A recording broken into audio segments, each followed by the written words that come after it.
It is generally held that the number one problem facing the world today is the problem of insecurity.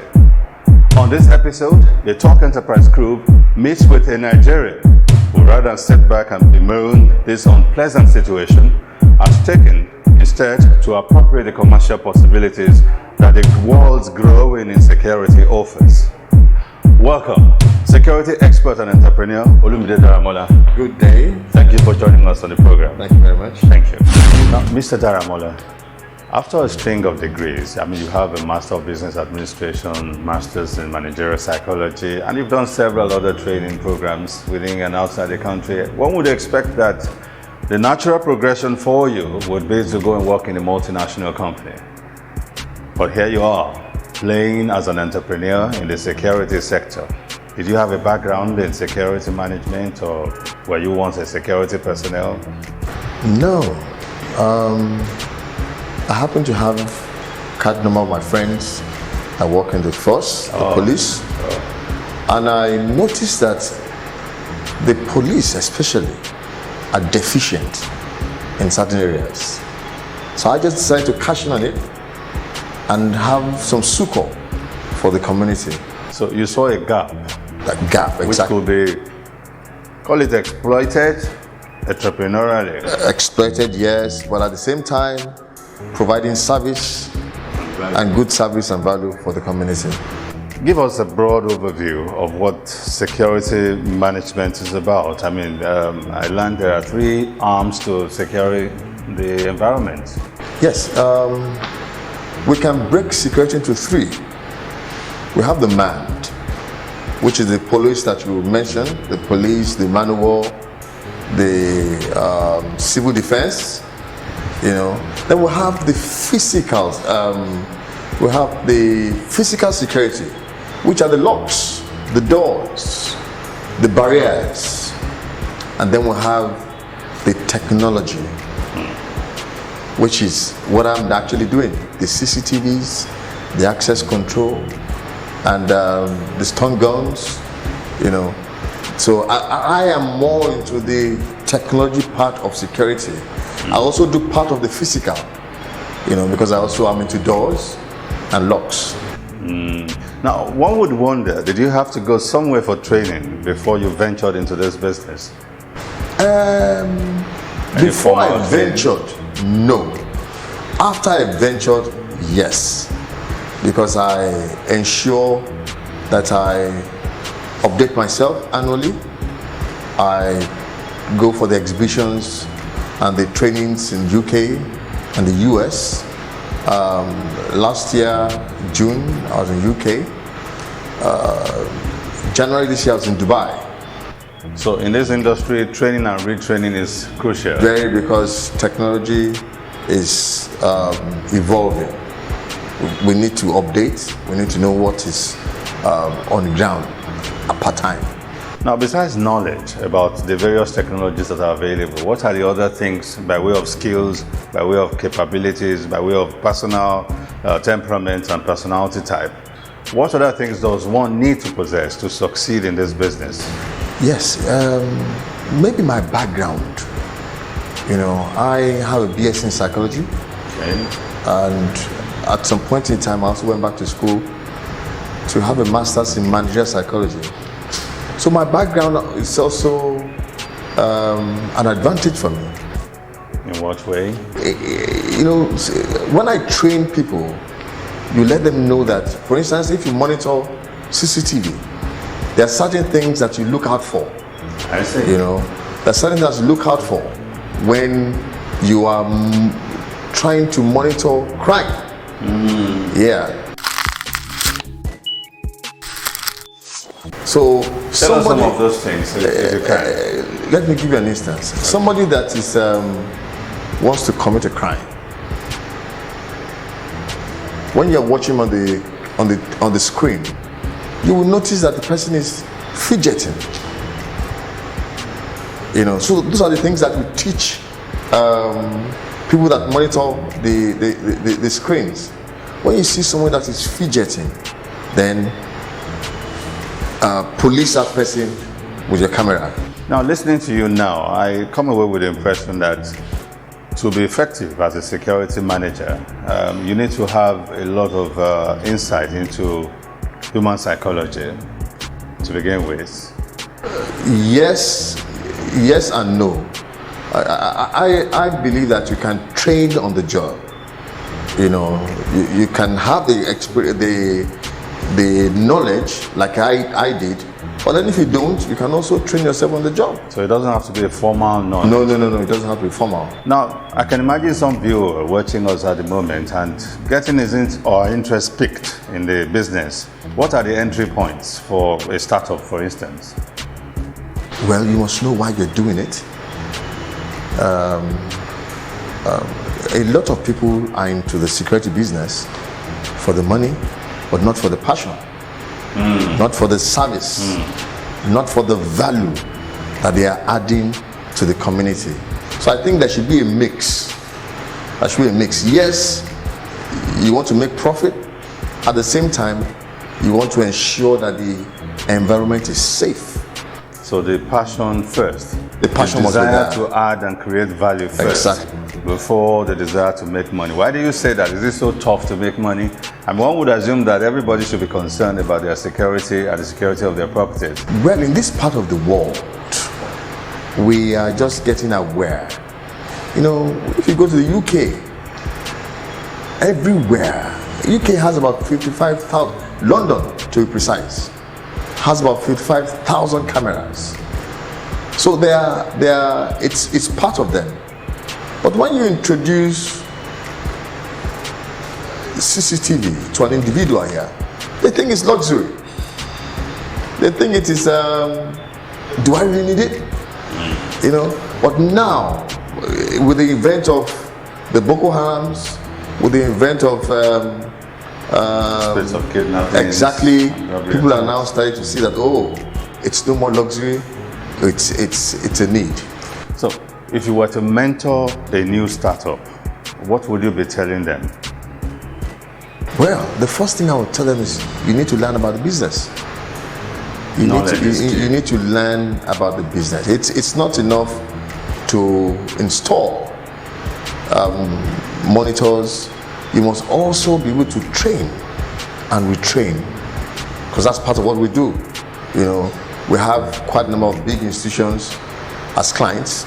You know, once we install for them, we also train and retrain their staff. How to use the technology Exactly. to get optimal So value. you must know about the equipment very well for you to train and retrain. Where do I go to get this knowledge? Well, in this part of the world, I'm not sure there's any formal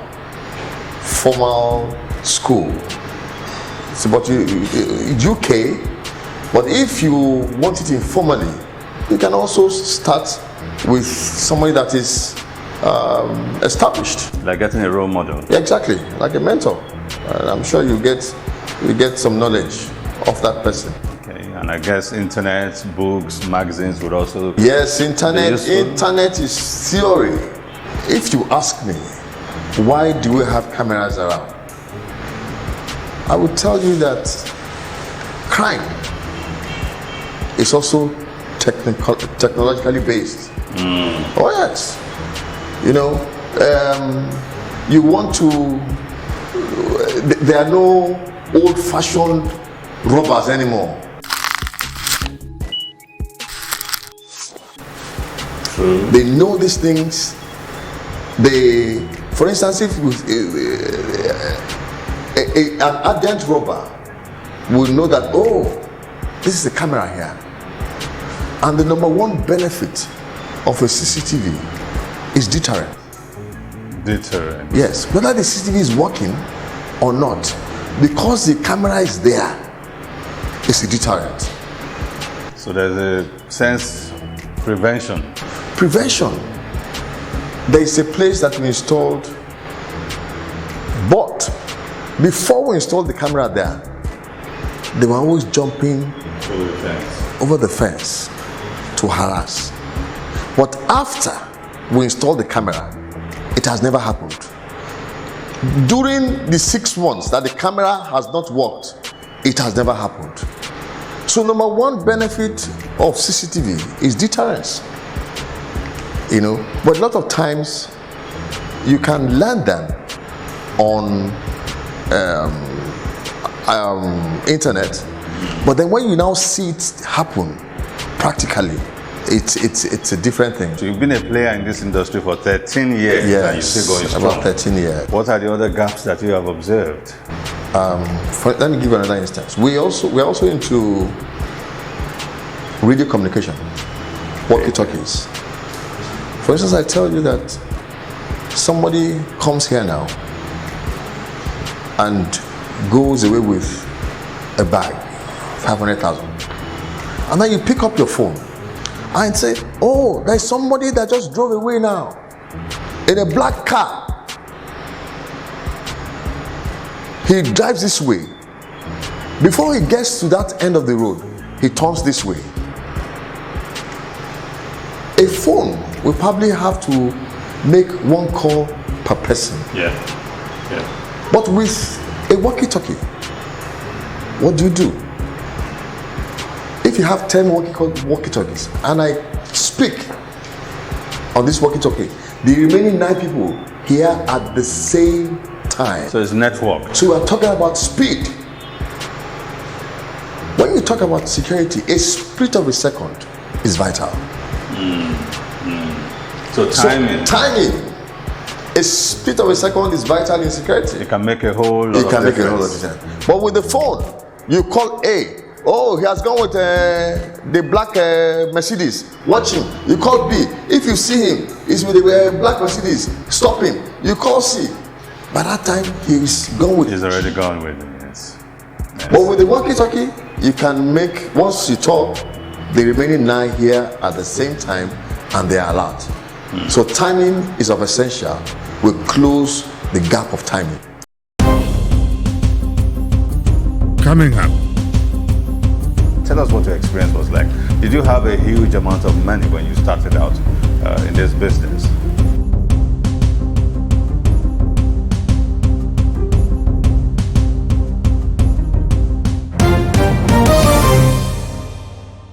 Now tell us some of the challenges that you've experienced in this business and that you've observed that some of the other practitioners are experiencing in the business. The major challenge is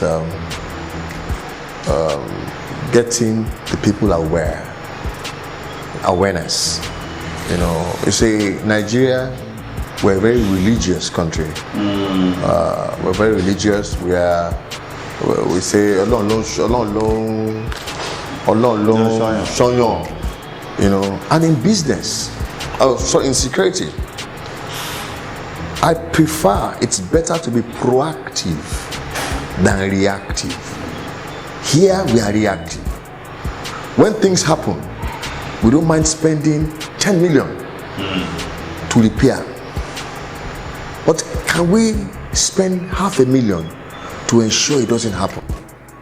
I can feel you, because I often wonder. I mean, I go to some big man in our palace, as we call them. I go to some big man's house and I see an array of cars parked. Yeah. The cheapest car there is about 15 million naira. And then I look around, I can't see any security device. I see a malam, with due respect to the malams, who's probably paid 6,000 or 10,000 naira a month, guarding the entire property with your family and children. And I wonder to myself, what will it cost this man to invest maybe perhaps 100,000 naira? Just Maybe 200 or 200,000 naira to Yes, secure or the maybe environment. 300. Because I always tell people, And I've asked what is the value of your life? Is it 1 million naira? Or is it 10 million? Or is it 20 million? What is the value of your wife's life? Can we put a value to life? You can't. So And the malam that you just mentioned now, does he sleep? The answer is yes. Is it trained? It's not even the trained ones. Do they sleep? Yes. The answer is yes. He has to sleep. On duty. Because they're human. You see, I call this equipment eyes that don't sleep. Because they're watching when you are sleeping. 24/7. Yes. They don't sleep. So Mr. Daramola, the opportunity is huge, provided the marketplace is well enlightened. It is too huge. But you have the moment people are aware, it is too huge. The crèches, the schools, homes, everybody should have technology. When you say everybody, I mean, it gets me a bit worried, because the conception that we have in our parlance is that only a big man should secure himself. I mean, I'm just a teacher earning just a few tens of thousands of naira. I don't even have a car. And you are talking here that I need to secure myself. I mean, somebody somewhere will be thinking to himself right now, what's wrong with this man? What do I need to secure? Why are you saying everybody? I'm not a senator and I'm not a big man. How do you respond to people who will say that? When you talk about safety, we say safety is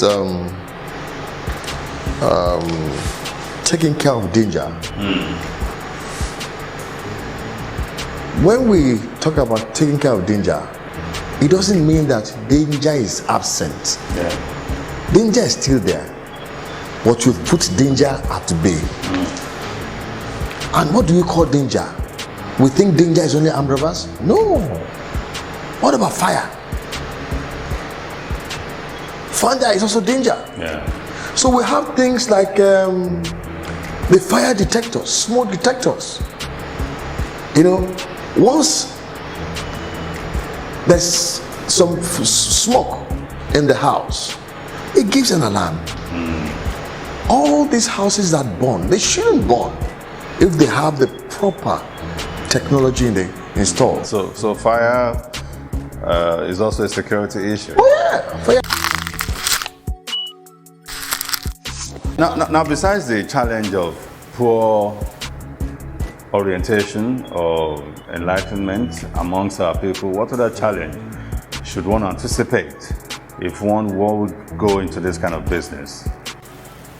Well, maybe capital.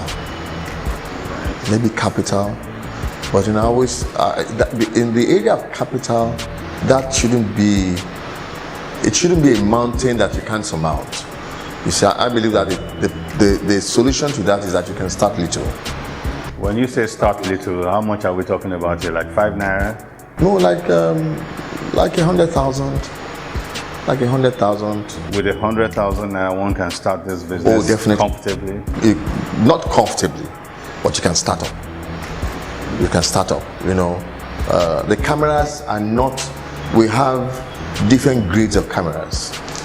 Cameras 10,000, 8,000, 7,000. So you mean one can actually roll, as our young people say these days, by just having a bag slung on his shoulders and have these equipment put in there. Oh, definitely. And just market them and sell Definitely, around. definitely. So a lot of young people out there could actually take advantage of the insecurity situation. A lot of people, and as I said earlier, there are different grades. You know, there are some that you can install for 60, 70. There are some that you install for 6, 7, 8 million. So when you're starting out, you just start little, and I'm sure there'll be some money coming in for you. That which you can now tell us. What was your own experience like? I mean, I like to go down memory lane so that we can inspire some other kinds of persons who may be somewhere there now, whose interest has been piqued, but who is thinking to himself, how do I go about raising 100,000 naira? How do I get the money to even rent an office and all of that? Tell us what your experience was like. Did you have a huge amount of money when you started out in this business? No, I did not. I also started little,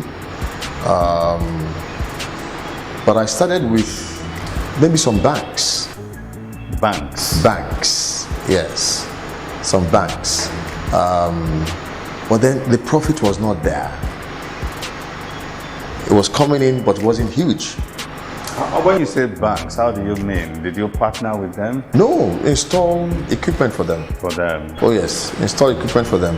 There is hardly any bank today that does not use it. It's mandatory banks, hotels, because they need to gather evidence.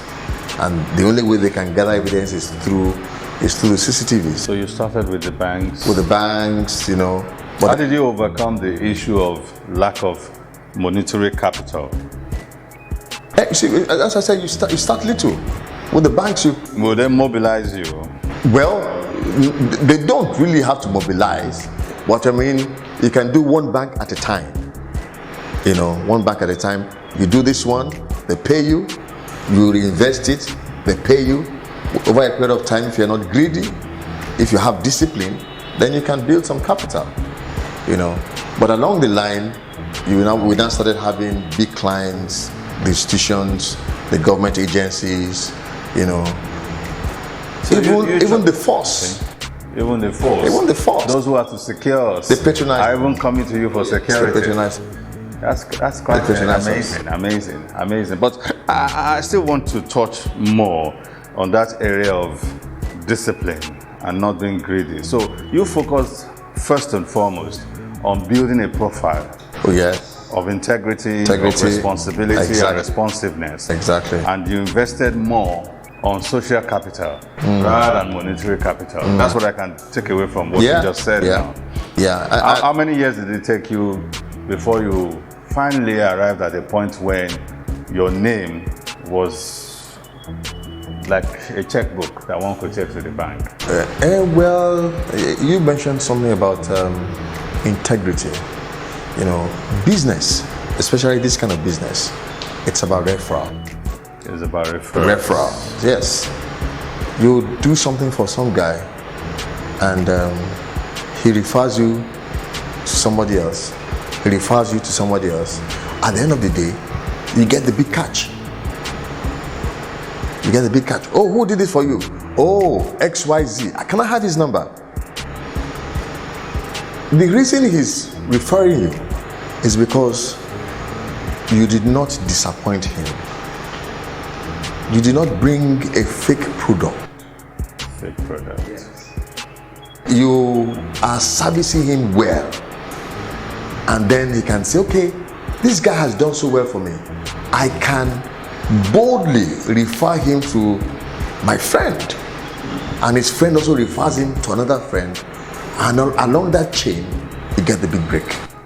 So the key ingredient to success in this business is first and foremost integrity. Integrity is very good, very important. Then discipline. If you need to build a capital, you must be disciplined. Discipline in terms of how you disburse your money. How you disburse your money, how you invest your money. Can you plow it back into the business? You make 10 naira today, you go and buy a car of 8 naira, and you plow back 2 naira into the business. The challenge with this our generation is that we want money very fast. You can't, and I tell you, you buy the car. Have you thought about maintenance? Have you thought about maintenance? I shouldn't tell you how much I bought for yesterday. It will shock you.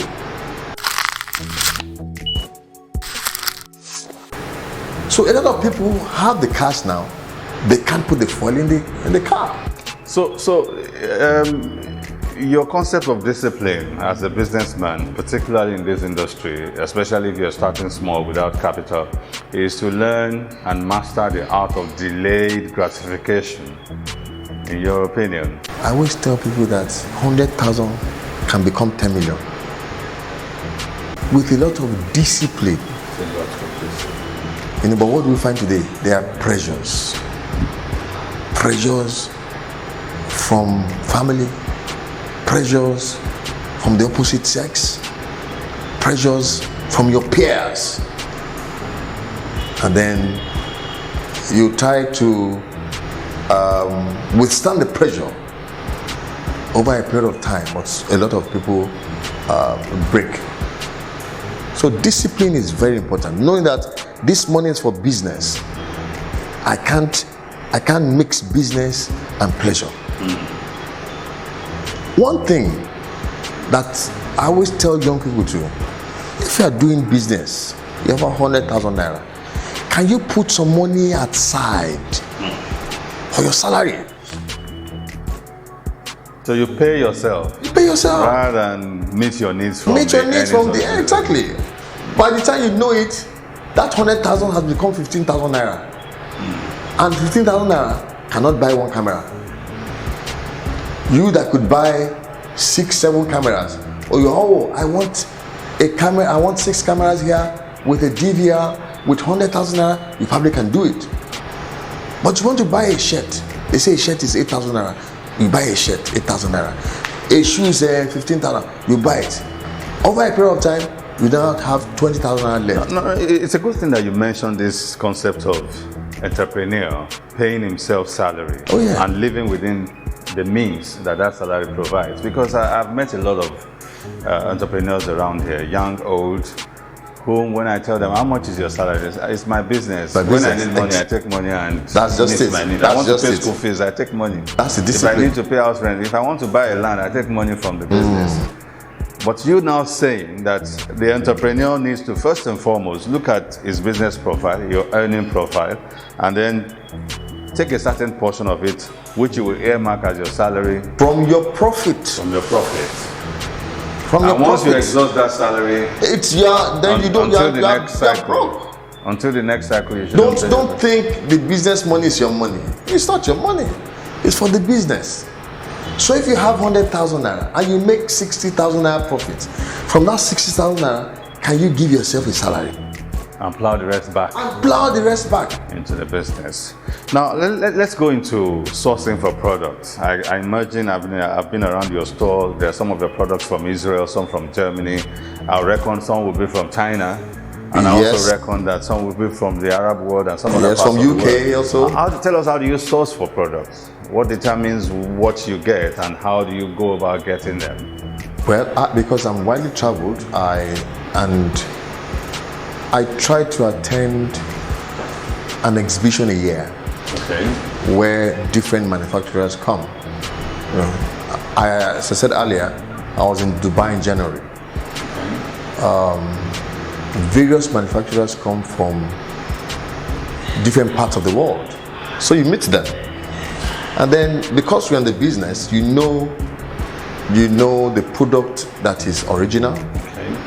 You can tell the one that is not too original, and then you try to partner with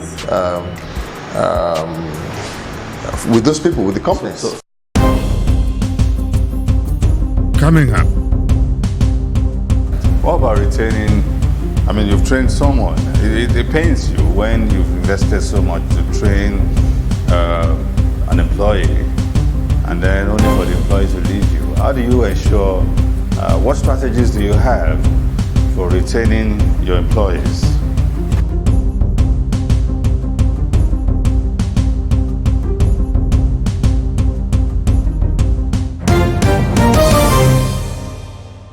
I've met many business owners in this climb who tell me their greatest challenge is people, personnel, getting the right people for the job. Do you have that experience, or are you one of those very, very few, microscopic few, who are very lucky with their personnel? Well,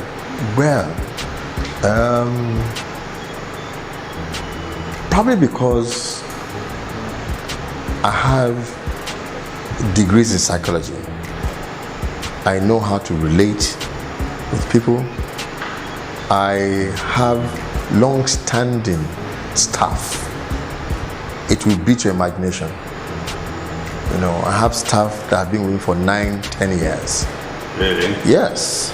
So some entrepreneur listening to us out there will be thinking to himself, there's a magic that this man uses. What's the magic formula besides it's your people's skills, right?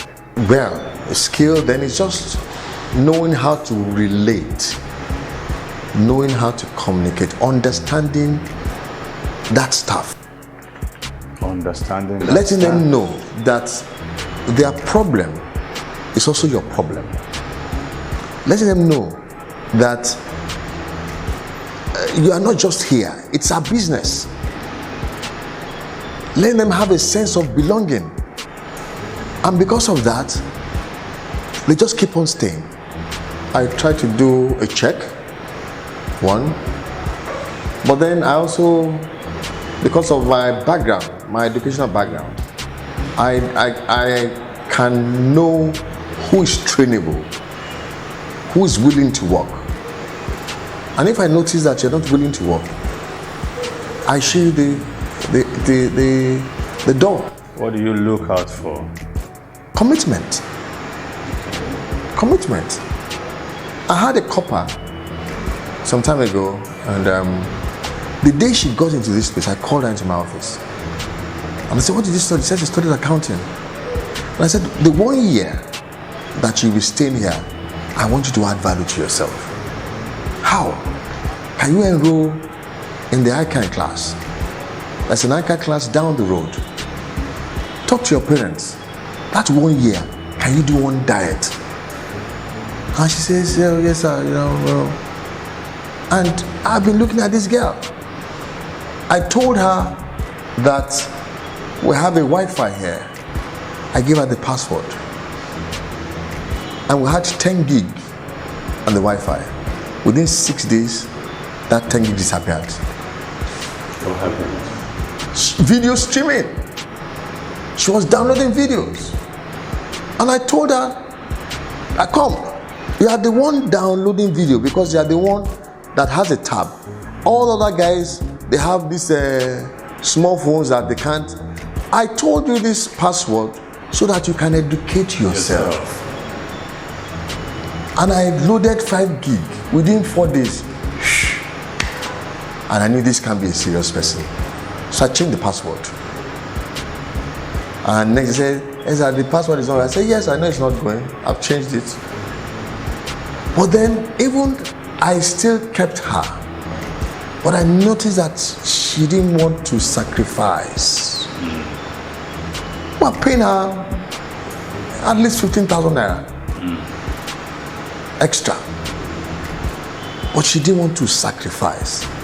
So at some point I just said, I can't cope with this. So for you, when you're hiring, attitudinal disposition is more important than skills. Very important. Because that's what sells us, I'm in business to make profit. And if you come in here and you meet my staff that has negative attitude, has been detrimental to my business. And also has People the say right attitude stinks. Negative attitude stinks. I can equate it to a soccer way that is open. Nobody wants to come near a soccer way that is open. You run away from it. I think attitude is also linked to dedication to duty that you mentioned earlier, that perceived commitment and willingness Yes. to work, to sacrifice, To sacrifice. to learn. To learn, exactly. And grow. Somebody that pays you X amount of money every month and says, would you mind coming to work on Thursday, which is your CD day? Maybe after your CD, can you just come here for like an hour? And it is a blatant no. Then you're not good for the business. So attitude is very important. Very important. What about retaining? I mean, you've trained someone. It pains you when you've invested so much to train an employee, and then only for the employee to leave you. How do you ensure? What strategies do you have for retaining your employees? I don't experience that. You are a very unique and lucky person. They don't leave, except the copper that I told you, and coppers are very temporary, you know. I don't experience that because I see them. I see them more than the staff. I was talking to you. My domestic maid has been with us for 11 years. By 11 years now, it's a lot more than the boss employee relationship. After you worked with me for a couple of years, you have become part of me. So whatever you're going through, I should be part of it too. So for you, for you, employing correctly and retaining your staff goes beyond salary. Oh, goes beyond salary a lot. I must know what you are going through. I must be part of your life. I must be involved in your life. But there are people who have said that when you're nice to people, that's when they treat you badly. That's when they're disloyal. You must as well be able to draw the line. And when you're nice, it doesn't mean that you would open all the frontiers. You can be nice with style. You can be nice with some defense. If I'm part of your life, you would want to tell me things, what you're going through. And I can also know if you're lying, if you're deceiving or not. But when you deceive me, it's not like it's a bed of roses. I've had staff that have erred. And when they err, what do? Talk to them like my younger ones. You don't need this. And a lot of times, genuinely, they apologize. Well, I think we can spend the whole day talking about personnel issues, but since we have to manage our time, I'll just move on to some of the products that I found walking around your store. I found this iPhone. This actually is an iPhone. It looks like an iPhone, but we call it a stun gun. It's a teaser. Stun gun? Yes, it's like a defense. This is a gun now. It's not a gun, but it's something that will sound like a gun. But what it does is that it shocks you, and it gives electric shock, exactly. So it gives you a leeway to escape in event of any. Now this that I'm holding in my hand now, this stun gun, this teaser.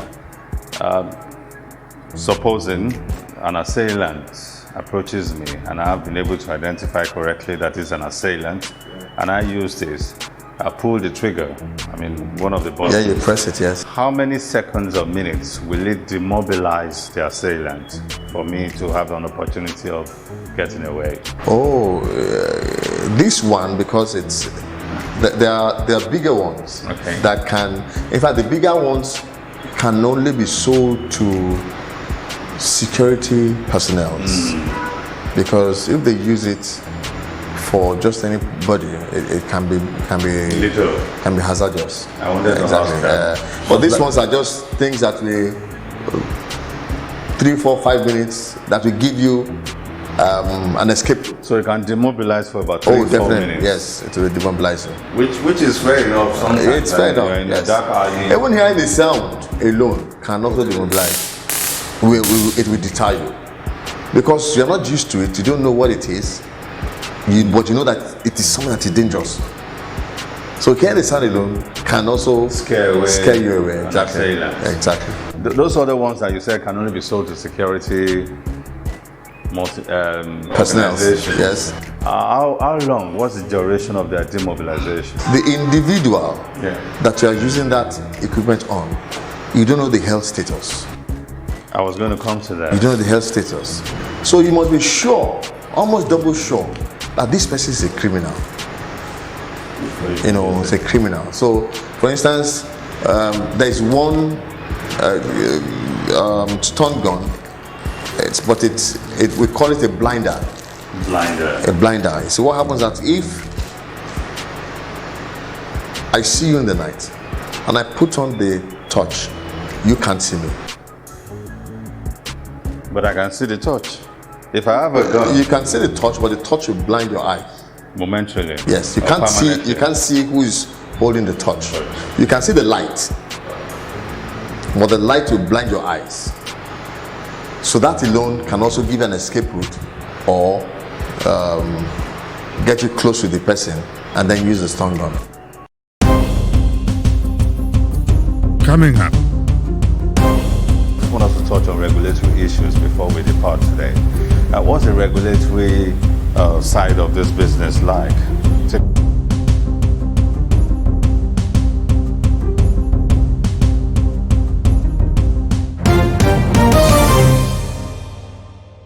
I've also heard of night glasses, that when you wear them, it's as clear as daylight, even in the dark.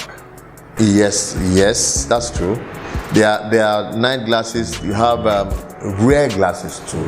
Rare glasses. You see, rare glasses are glasses that have side mirrors.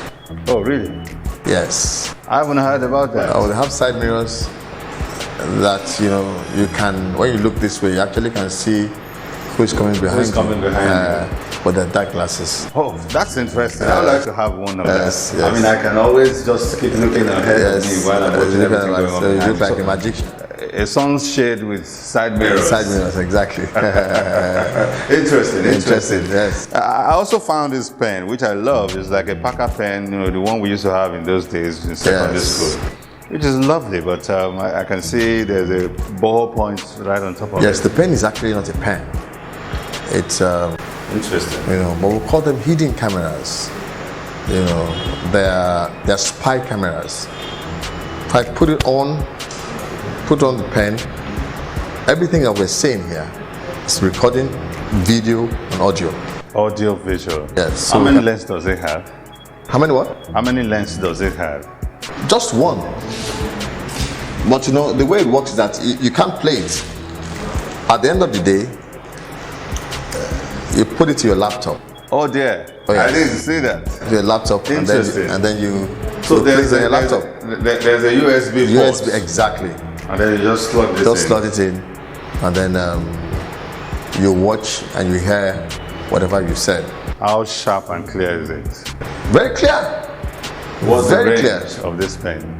The recording range. Oh, it has to be close. It has to be close. But there are some, I reckon, that will be more powerful than this. Oh, That can well, record see, because these ones are, a lot of times when we secure houses, we say that people should know that you have a camera here. Okay. Because as I said earlier, it will deter crime. But with these ones, you're spying. And when you're spying, you need to be close. You need to be close. I've So also heard of cameras that are attached, that like the buttons on your shirt. yes. And I've heard of ones that are on the rim of your glasses. Yes, there are so But many. I There know are some that are wristwatches. Your wristwatches, There's, your in ring. fact, there's this one. It's a frame. Whoa. It's actually a photo frame. It's a nice photo frame. So where's the lens now? I reckon it's on top of it. That's there. the lens here. Oh, so ladies, be careful. Some guy out there might just be up to some mischief there. It gives you a photo frame. How do I establish if somebody gives me a gift, whether it is a spying object? You can't know. You shouldn't know. This looks like a very, very harmless photo Very frame. exactly. And here we are with a lens here, with memory card. So you want to spy on your house help. Recently there was a case. You can also have it in the office. Yeah. You have your wife's picture there. It will detect motion. The moment you come to the office and it detects motion, it picks up. Does it use battery? Oh yes, we have to charge it. That's it. Charge the battery. Okay, so you charge it like a mobile phone. You charge it exactly. Interesting. Now, I mean, this is also useful in homes where you want to keep a watch on your maid, for instance, when you're away at the office. I mean, there was a recent incident of a housemaid who maltreated a baby. I think she's been jailed for 10 years or something now. So this could just sit in a comfortable position. Comfortable in your position, living and room then- or the lobby. Exactly. And then voila, you're doing the job. Yes. This is quite interesting because the impression we've always had is that security is for you to have some barrel-chested men. It's a dress lot. them up in uniform It's a and lot position more than them that around your now. house. And you don't need to be afraid of PHCN or power outage, as I'm beginning to find out. Some of these things don't really require PHCN. Yes, but you see, there is a way out of it. Okay. All our installations, we advise that you come on inverters and batteries. There must be an alternative source of energy. Exactly. So professionally, cameras should have an alternative source of energy. So when there's outage, the inverter picks up. Because as I said earlier, the gap must not be there. it must not be there. You know, a split of a second is vital. Is this a teaser also? That's a teaser. It's a teaser too. It's a teaser too. I think it's quite interesting, all of these things that you've talked about. We could go on, but I just want us to touch on regulatory issues before we depart today. What's the regulatory side of this business like? Take us through some of the things that... When you say regulatory, how do you mean? Who regulates the activities of The security industry in Nigeria? Okay. For some, the police. For some, the NCC. For instance, the radio communication works on frequencies. You know, so most clients will ask them, you need a license, a permit, you know, to get a frequency. If you want a dedicated frequency, you must get that from NCC. You know, for some it's the State Security Service. You know, so I think it's a mixture. For some, it may be multiple permits that you might require. Exactly. You know, but for the fire alarm and the CCTVs, you know, you can, if you are knowledgeable, you can buy the cameras and install in your homes. We have a lot of cameras now that are DIYs, plug and play, do it yourself. You know, what you're doing is that you are protecting the environment. What you're doing is that you're making your environment safe. But who regulates the practitioners? Well, there's a security body, there's a security agency that I wouldn't say it regulate. Okay. I won't say regulate, but there's a body there's an association. Exactly, there's an association, but I won't say regulate. Okay. Regulate is the function of the government. Yes. Yes. Which arm of government oversees the activities of the security industry? No, that's why I would say, for instance, the teasers. Yes. It is the State Security Service. So you need to get a permit. A permit to use the teasers. You know, the frequencies, as I mentioned earlier, if you want to get a frequency for your client for radio communication, it has to be NCC. NCC. So it has to be different bodies. And how cheap is it? How affordable is it? Oh, the frequencies are pretty expensive. You know, there are some frequencies that, for instance, if I buy a radio off you, there are free frequencies that can come on it. As in, it will work without any frequency. But you know, we supply some governors radio communication walkie-talkies. They must have dedicated frequencies, so they have to apply for frequency from NCC, and that will come cheap. I'm sure. So if I want to come into the industry as a player, as an entrepreneur, do I need to register with anybody or any government agency, or I just go to the CAC, register my company, and voila, I'm a business? It now depends on what exactly you want to do. Like, for instance, playing the technology side. Because as you're talking now, my interest is piqued. If you're doing cameras are benign. You don't need to register anywhere. They're benign. You're not a threat to anyone. Yeah. All you're doing is that making your environment safe, making your community safe. Yeah. But when you go to things that now have to involve other people, like teasers, then you probably might have to register. When you go to things like the radio communication, you have to use frequencies. You know, the police frequency is different from the private frequency. Then the NCC must be involved. You know.